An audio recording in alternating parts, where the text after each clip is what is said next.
Which one is the best Ultra phone of 2026? The newly released Oppo Find X Ultra with 10 times camera, vivo X300 Ultra with Zeiss camera coating, Xiaomi 17 Ultra with the continuous zoom lens, or Galaxy S26 Ultra with the new privacy display. Design-wise, Oppo, Xiaomi and Vivo have a big camera bump with large camera sensors, while the camera housing is tucked in the corner for the Galaxy. The main cameras of Galaxy, Oppo and Xiaomi are 23mm focal length, whereas for Vivo it is 35mm. As you can see with the default one-time zoom, the Vivo will look closer since the focal length is higher. For the sake of comparison, I'll keep all phones to 35mm from now on in this test, and will put Xiaomi and Vivo in authentic and original mode. And this is Maria, the model of today's video, in this lighting for reference, shot on a full-frame Sony camera. The processing of the pictures is very different here. The Galaxy has this rather over-sharpened processing. The Oppo has a unique Hasselblad look, which is a bit orangish. The Vivo has a more neutral look, and Xiaomi is contrasty in authentic mode with face exposure metering. In terms of bokeh or background blur, you can see Galaxy is the weakest. The other three are on the same level, with Xiaomi being slightly better due to the large 1-inch type sensor. In this indoor shot, I really like how Galaxy is processing the photo. Oppo again has a bit of an orange tint, the Vivo is more neutral, and Xiaomi's Leica authentic processing is both orangish and contrasty. For the sunset photo, the Galaxy is the only one that is really saturating the colors. The rest did a good job showing the colors accurately but also keeping a nice HDR look. For this indoor shot, at first glance, they all look close to each other, but zooming in, you can see Galaxy lacks optical quality and is over-sharpening the image. Vivo and Oppo are naturally looking with high quality, but Xiaomi is on another level, both in terms of dynamic range and retaining highlights. Same for this night photo.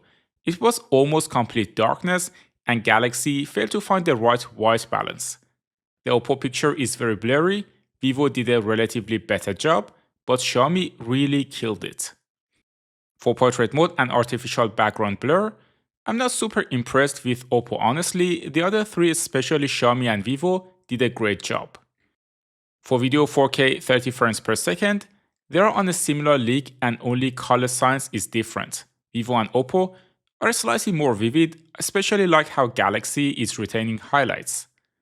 For the telephoto, the comparison becomes a bit more complex. The Galaxy has 67mm and 111mm cameras, the Oppo has 70mm and 230mm lenses, Vivo only has one 85mm one, and Xiaomi has a continuous 75 to 100mm one.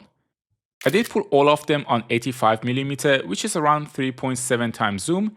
The Galaxy is very disappointing due to the embarrassingly small 3 times telephoto sensor.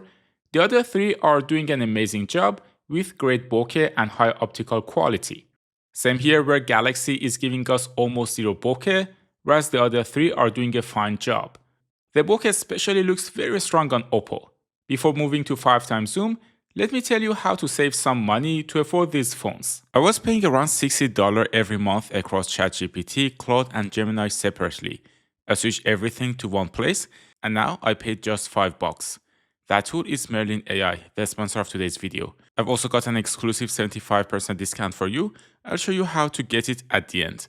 Merlin AI is an all-in-one AI tool that gives you access to ChatGPT, Claude, Gemini, and more under one subscription. When I'm researching phone comparison, I turn on deep research in Merlin. Instead of opening multiple tabs, it scans articles and sources, then gives me a clean summary.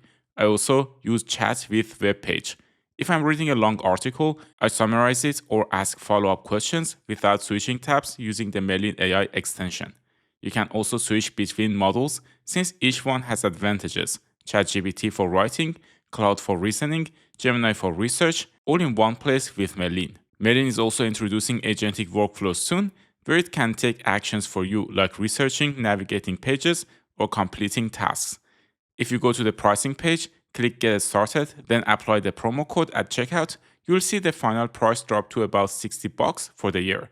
The discount is exclusive and won't be available forever. Every month, you'll stay on separate subscriptions That's almost 60 bucks gone. I will link it below, promo code is in the description, and thanks to Merlin AI for sponsoring this video. Moving to 5x zoom, which is around 116mm, the Galaxy, despite using a better 5x zoom, is still not giving us a good bokeh. The other three are again doing an amazing job, and it is as if we took this photo in portrait mode. I took another photo on 5x zoom, and this time Oppo made a completely wrong exposure, but no big deal. I took a second one, and this time Oppo, together with Vivo and Xiaomi, nailed it.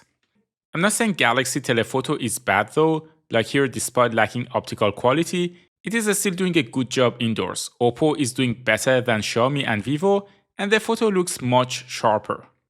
For the video though, the Galaxy surprisingly is beating the others in my opinion. Oppo is doing a good job too, but Vivo and Xiaomi are raising the shadows too much. Oppo has a second 10x telephoto lens. I took this photo on 230mm. If we zoom in, the Galaxy is rather disappointing. Oppo is doing better than the rest, but I wouldn't say crazily better. The Vivo and Xiaomi are slightly blurry. For longer 30x zoom, Vivo and Oppo are killing it. Galaxy is not that great, and Xiaomi is blurry.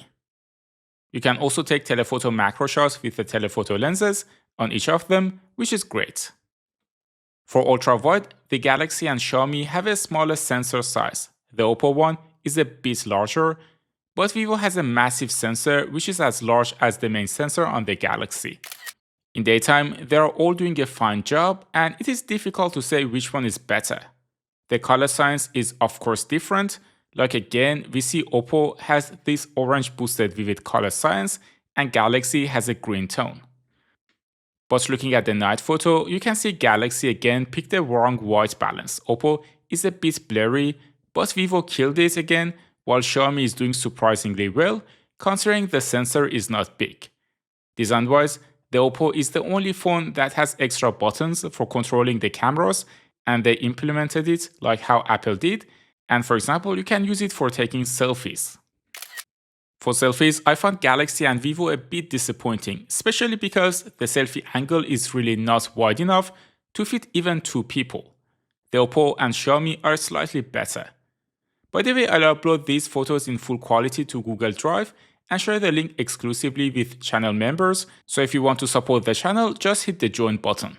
For battery, the Galaxy has a 5000 mAh battery. Oppo's is 7050, Vivo has 6600 for global variant and 6400 for Europe. Xiaomi 17 Ultra has 6800 mAh for Chinese version and 6000 mAh for global. I always get Chinese versions because they are cheaper and have larger batteries. I'll put the link of the phones in the description from the place I always get them. The displays of Galaxy and Xiaomi are 6.9 inches, while the Oppo and Vivo are 6.8 inches. The Galaxy is an 8-bit panel enhanced by FRC to mimic 10-bit. The Oppo and Vivo are 10-bit and Xiaomi 12-bit. The Vivo and Oppo can run up to 144Hz in certain games, while Xiaomi and Galaxy are up to 120Hz. The Galaxy has this privacy display feature, which can be very useful in public places. On the other hand, the PWM of the Chinese phones is really high, so it won't be an issue for PWM sensitive folks, while Galaxy still has a PWM problem. For performance, all phones are sporting a Snapdragon 8 Elite Generation 5. The Galaxy is sporting the overclocked version of it, especially for Galaxies. Not surprisingly, the Galaxy gets a slightly better score, especially in single core in Geekbench, due to the overclocking of the chipset, but they are all gonna give you as much performance as your heart desires. So overall, I did find the Oppo Find X9 Ultra. It is another great camera phone next to the vivo X300 Ultra and Xiaomi 17 Ultra, and at the end of the day, you have to pick which color science you prefer. The Oppo's Hasselblad, the Vivo Blue with Zeiss branding, or Xiaomi's Leica. The Galaxy obviously falls behind in terms of camera hardware and battery life to the other phones, but it does have a few perks like being widely available, S Pen, and One UI being more mature. Other flagship phones of this year with great cameras are Pixel 10 Pro XL and iPhone 17 Pro Max. If you want to see how those two compare to Xiaomi and Galaxy, you can watch this video next. Thanks for tuning into Tecmo, and I will see you in the next one.